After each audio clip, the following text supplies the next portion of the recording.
మొత్తం మీద ఇక్కడ ఎమ్మెల్సీ సమరానికి అంతా సిద్ధమైపోయింది. అయితే విషయం ఏంటంటే మొత్తం నిన్న పంపకాలు కార్యక్రమాలు కథా కమావేశం అంతా కూడా మొత్తం కూడా జరిగిపోయింది. అయితే ఇక్కడ టీచర్ ఎమ్మెల్సీకి సంబంధించి 3,000, 5,000, 10,000, 3,000, 5,000, 10,000 ఇట్లా ఎవరికి వాళ్ళకు టీచర్ ఎమ్మెల్సీకి సంబంధించి అదో ప్రక్రియ అట్లా జరుగుతూ ఉంది. అది ఫలానా వ్యక్తులు ఇక్కడ శ్రీపాల్ రెడ్డి కానీ తర్వాత ఇక్కడ ఆల్ ఫోర్స్ కానీ మంచిగా బాగానే ఫోర్స్ పెట్టేసి ఆ పైసల పంపకం అనేటువంటి జరిగింది. తర్వాత దానికి సంబంధించినటువంటి వివరాలు కూడా మా దగ్గరకు వచ్చినాయి. ఇక అంటే ప్రత్యేకంగా ఇప్పుడు ఏం జరుగుతూ ఉందంటే BC versus Reddy, BC versus అగ్రవర్ణాలు ఇట్లా మొత్తం కూడా పోటీ జరుగుతున్నటువంటి పరిస్థితి కనిపిస్తూ ఉంది అని చెప్పేసి చాలామంది విశ్లేషకులు చెప్తా ఉన్నారు.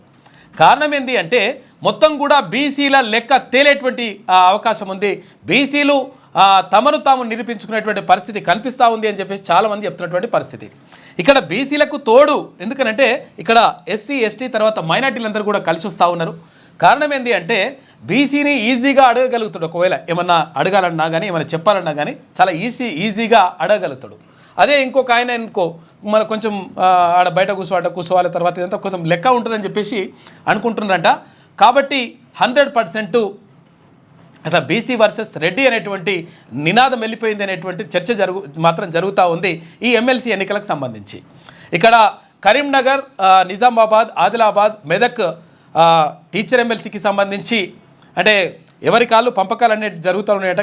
మొత్తం మీద అట్లా పరిస్థితి మాత్రం కనిపిస్తూ ఉంది. ఎవరు తక్కువ లేకుండా అక్కడ టీచర్ ఎమ్మెల్సీకి మాత్రం అది జరుగుతుంది.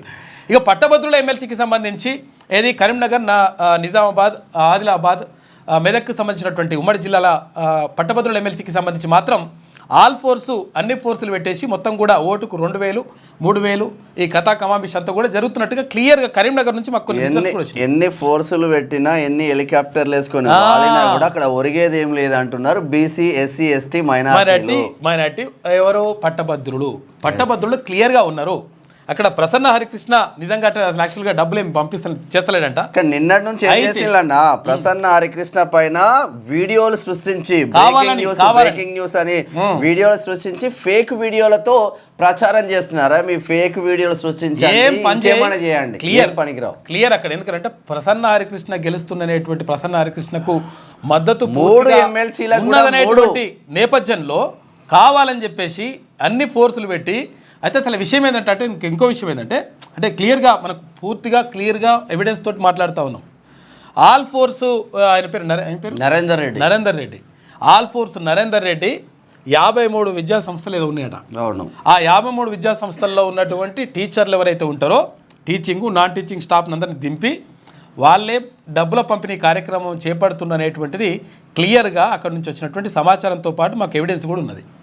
అయితే ఇక్కడ విషయం ఏంటంటే అసలు యాక్చువల్గా కరీంనగర్కి సంబంధించి చూసుకున్నప్పుడు ఇక్కడ కాంగ్రెస్ కార్యకర్తల్ని కాంగ్రెస్ నాయకులను ఎవరిని కూడా సంప్రదిస్తలేట, నమ్మట్లేదు, పట్టించుకుంటలేట. నువ్వు గెలిస్తే ఏం చేస్తావంటే ఫ్యూచర్లోనా నేను గెలిస్తే ప్రభుత్వ విద్యా సంస్థలు తీసుకుని ప్రైవేట్ విద్యా సంస్థలు ఉన్నాడు ప్రభుత్వం నువ్వు పట్టించుకుంటాడా? మల్లారెడ్డి పట్టించుకుంటాడా? రాజేశ్వర రెడ్డి పట్టించుకుంటాడా? ఈయన పట్టించుకుంటాడు. కాబట్టి క్లియర్గా అది మొత్తం చర్చ జరుగుతూ ఉంది. ఆయనకు సంబంధించి అట్లా ఉన్నది లెక్క. ఇక తర్వాత ఇంకొక ఆయనకు సంబంధించి అదొకటి లెక్క ఉన్నది. కాబట్టి అక్కడ క్లియర్ శ్రీపాల్ రెడ్డిదేమో కబ్జాలు, నరేందర్ రెడ్డిదేమో పేద ప్రజలను విండి పైసలు దండుకొని కోట్లు దండుకోవడం. ఇక మీరు ఓరుగా పెట్టింది ఏమున్నది? క్లియర్గా ఇక్కడ శ్రీపాల్ రెడ్డికి సంబంధించి కూడా క్లియర్గా పైసల పంపిణీ కథా కార్యక్రమం అంతా కూడా అంతా కుటుంబ సభ్యులను తీసుకొచ్చేసి అలా హన్మకొండలో పెట్టి అంటే టీచర్ల కుటుంబ సభ్యులను కూడా తీసుకొచ్చేసి వినోదాలు ఏర్పాటు చేసి నిన్ననేమో ఇక ఒక పొద్దులు ఉన్నాయి కదా, ఒక పొద్దులు ఉంటే కొంచెం ఆ టెంపుల్ కాడికి వెళ్ళి అదో కార్యక్రమం జరిగింది. మొన్న ఆల్రెడీ ఇదంతా కూడా 2,000 ఇచ్చి 3,000 ఇచ్చి ఓట్లేసుకుంటారు కదా, మళ్ళీ ఎప్పుడు చెప్తా ఉంటాడు నా మీద ఓట్లేయండి అని చెప్తారు.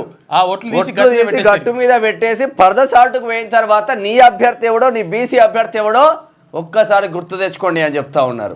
విషయం ఏంటంటే అసలు యాక్చువల్గా క్లియర్గా ఇది బీసీలకు తర్వాత అగ్రవర్ణాలకు జరుగుతున్నటువంటి, అగ్రవర్ణాలకు కాదు ఇంకా పెట్టుబడిదారులకు తర్వాత ఇంకేమంటారు దాని వాళ్ళని కార్పొరేట్ విద్యా సంస్థలకు జరుగుతున్నటువంటి పోరాటంగా చెప్తా ఉన్నారు.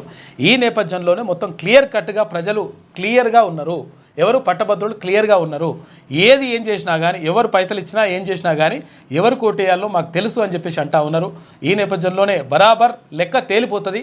తర్వాత బరాబర్ అసలు యాక్చువల్గా బీసీలు అంటే ఏంటిదో ఎస్సీ ఎస్టీ మైనార్టీలంతా ఒక్కటే అయిపోయి వెళ్తున్నటువంటి పరిస్థితి మాత్రం కనిపిస్తూ ఉంది. ఇప్పుడు ఉదయం 8 గంటలకే పోలింగ్ ఆల్రెడీ స్టార్ట్ అయింది. సాయంత్రం 4 గంటల దాకా ఉంటుంది, 5 గంటల దాకా 4 గంటల దాకా ఉంటుంది. ఎవరైతే పోలింగ్ స్టేషన్లకు ఉంటారో లోపల ఆ టైం లోపల ఉంటారో వాళ్ళందరినీ కూడా ఓటేసేటువంటి అవకాశం ఇస్తామని చెప్పేసి ఎన్నికల సంఘం చెప్తా ఉంది. బీసీ వర్సెస్ రెడ్డి వార్తలు చాలా ఉన్నాయి ఈ రోజు. వాస్తవంగా అదే జరుగుతూ ఉంది, అదే జరుగుతుంది కూడా. ఎందుకంటే బీసీలు అన్యాయానికి గురైన్లు కాబట్టి రాజకీయాలు కావచ్చు అనేక రకాలుగా అనేక కోణాలలో ఎన్ని పైసలు పెట్టినా ఏం చేసినా కానీ అయితట్లేదు. ఇక కథ మొత్తం ఒడిచిపోయింది, అది వేరే విషయం లెక్క. కానీ లేటెస్ట్ న్యూస్ తెలుగు మరియు ఇంగ్లీష్ అప్డేట్స్ కోసం ఇప్పుడే క్యూన్యూస్ అఫీషియల్ యాప్ ని ప్లే స్టోర్ నుండి డౌన్లోడ్ చేసుకోండి. సరికొత్త సమాచారాల కోసం క్యూన్యూస్ వెబ్సైట్ ని ఫాలో అవ్వండి. ఛానల్లో ప్రాంతీయ, జాతీయ, అంతర్జాతీయ వార్తలు వీక్షించండి. లైక్ చేయండి.